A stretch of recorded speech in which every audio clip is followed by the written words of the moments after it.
Here's the new Poco-flavored flagship-killing phone, the Poco F8 Pro. It hasn't been so long since the last model, so what new features are in store for us this time? I'm Will Gobe for GSM Arena, and let's see what the Poco F8 Pro is all about in our full review.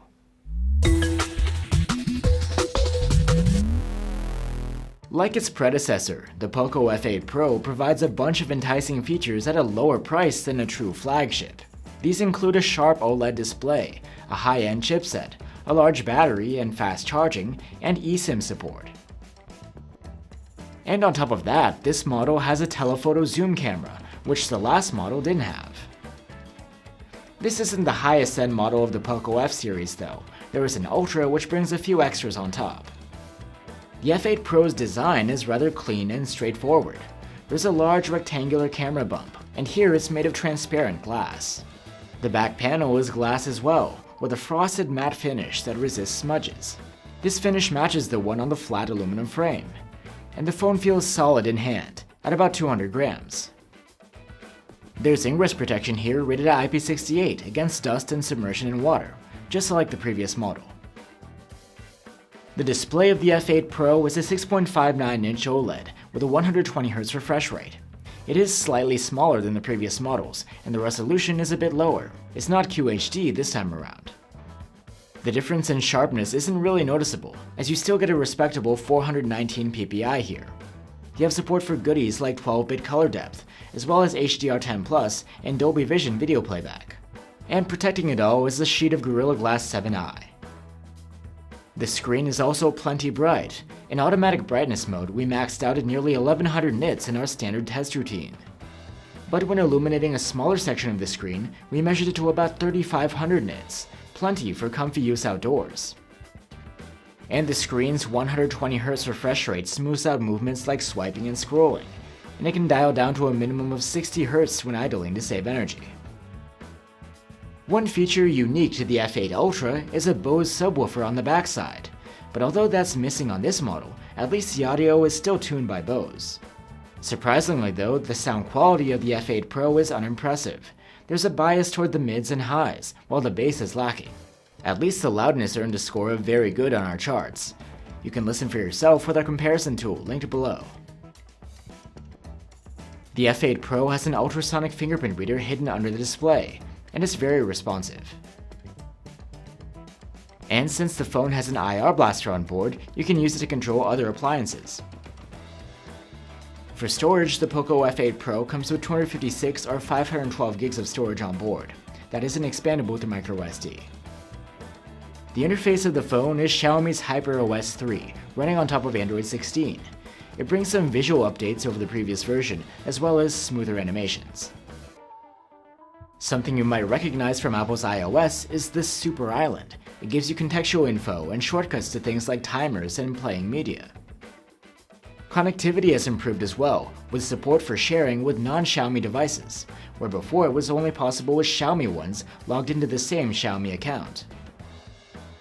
There are plenty of AI-based features here, under the umbrella of what Xiaomi calls Hyper AI. These haven't really changed since the previous version of HyperOS, and include tools for writing, transcribing audio, translation, and editing photos, among others. And for support, the Poco F8 Pro will get 4 major OS upgrades and 6 years of security patches. Rather than using the latest and greatest chipset, the Poco F8 Pro uses a top chipset of the previous generation, a Snapdragon 8 Elite. This means that while the performance may not be as high as the newest flagships, including the Poco F8 Ultra, it should be on par with slightly older ones from a few months ago, like the Poco F7 Ultra.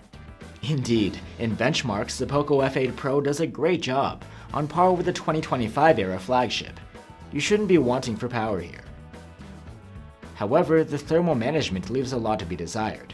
In our prolonged CPU stress test, we saw quite stable results, until we realized that the phone wasn't using its full resources. This was unlocked when running the same test through the Game Turbo gaming software, and in this case we saw significant throttling, with angry-looking dips and spikes. The phone comes with a 6,210 mAh battery, compared to 6,000 mAh in the previous model. Thanks to this and better efficiency, the Poco F8 Pro posted great battery life in our tests, with an overall active use score of about 17.5 hours. It's much better than the previous Pro model, and better than the F7 Ultra too. There's support for 100-watt charging this time around, but no charger comes included with the phone. When charging for half an hour, a 100-watt Xiaomi charger was about the same speed as a 100-watt USB power delivery charger. But the Xiaomi charger was considerably faster to finish topping up to full charge. There's no support for wireless charging here, like you'd get on the Ultra model. And now the cameras. The Poco F8 Pro uses the same main and ultra-wide camera as the previous model, but now there's a 2.5x telephoto cam as well, which is nice, but it lacks OIS. The main camera captures pretty good daylight photos. Though they may not be the sharpest around, there's plenty of detail, with a relatively natural rendition. There's also good dynamic range, and pleasant and fairly accurate colors.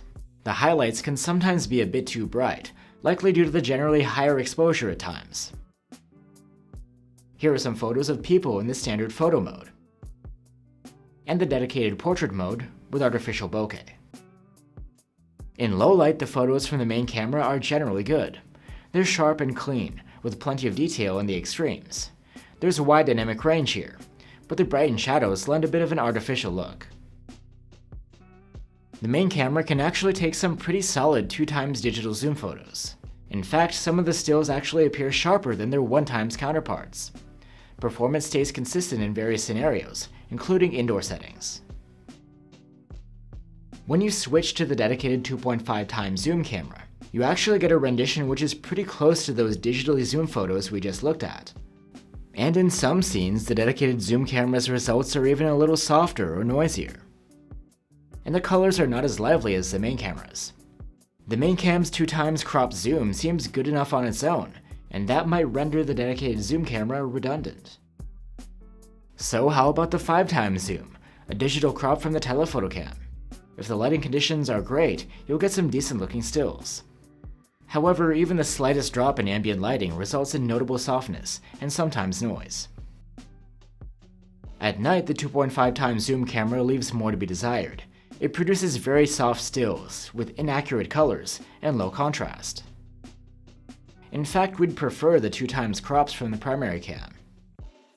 The ultra-wide cam is only 8 megapixels, and as expected, it produces subpar photos, even during the day.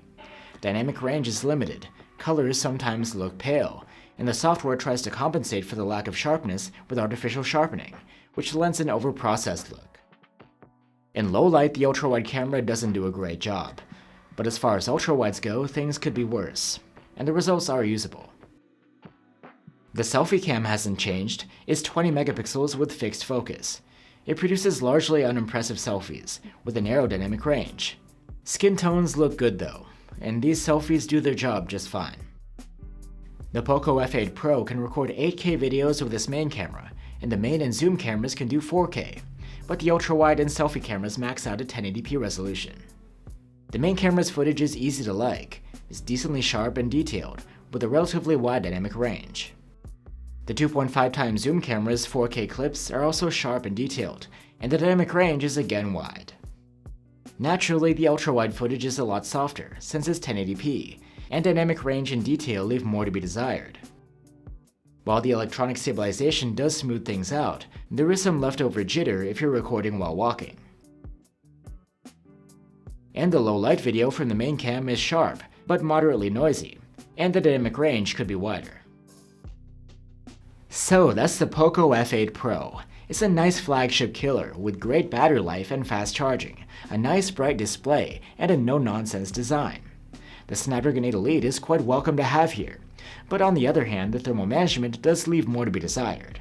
Also, the dedicated telephoto cam doesn't do a whole lot for the camera experience. The main cam can achieve the same quality through a digital crop. And we can't help but compare this phone's speakers to the Ultra models, with its dedicated subwoofer. Still, the Poco F8 Pro is a solid prospect for people looking for flagship performance in a mid-range phone, and it will look even better once its price cools down.